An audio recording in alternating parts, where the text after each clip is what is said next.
Umred paper फुटी प्रकरणात आतापर्यंतचा सर्वात मोठा आणि धक्कादायक खुलासा आता झालाय।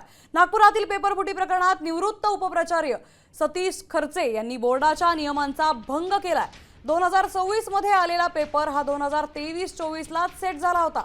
हा पेपर सेट करणाऱ्या सतीश खर्चे यांनी टार्गेट कोचिंग क्लासेसच्या अतुल चौधरी यांना हा पेपर दिला। तोच पेपर 25 जानेवारीला कोचिंग क्लासमध्ये सराव पेपर म्हणून देण्यात आला आणि त्यामुळे सतीश खर्चेंच्या अटकेनंतर पेपर फुटीचे धागेदोरे थेट बोर्डाच्या पेपर सेटिंग पर्यंत पोहोचल्याचं समोर आलंय।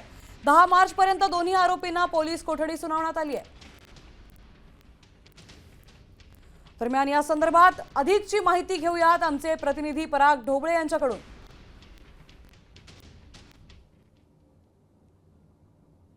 नक्कीच उमरेडमध्ये ज्या पद्धतीने आता नवीन खुलासा झालेला आहे त्यामध्ये टार्गेट कोचिंग क्लासेस करून जो सराव परीक्षेमध्ये पेपर घेण्यात आला होता तोच पेपर खरं तर बोर्डामध्ये उतरला। मात्र बोर्डामध्ये उतरण्यामागचं जे कारण होतं कारण की टार्गेट कोचिंग क्लासेसला जे खर्चे होते उपप्राचार्य त्यांनीच हा रसायनशास्त्राचा पेपर दिला होता आणि खर्चे जे होते ते 2023 ते 24 या कालावधीमध्ये बोर्डासाठी पेपर सेटर म्हणून काम करत होते आणि त्यांनी तो रसायनशास्त्राचा बोर्डासाठी पेपर तयार केला होता आणि तो त्यांनी बोर्डाला पाठवला होता।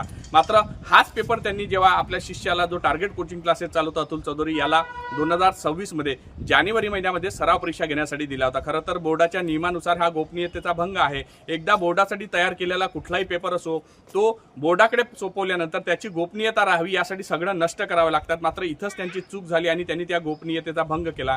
त्यामुळे पुढच्या काळामध्ये जे आहे बोर्डाला अनेक मोठे बदल करावे लागणार आहे। ट्यूशन क्लासेसला टार्गेट क्वेश्चन ट्यूशन क्लासेसला जो पेपर दिला होता तो खर्चे यांनी बोर्डासाठी तयार केलेलाच पेपर होता। त्यामुळे आता पुढच्या काळामध्ये बदल करणे अपेक्षित आहे आणि गुन्हा दाखल झालेला अटक झालेली आहे। आता यामध्ये पोलीस पुढच्या तपासामध्ये आणखी काय नवीन खुलासे करतात हे सगळं आता पाहावं लागणार आहे।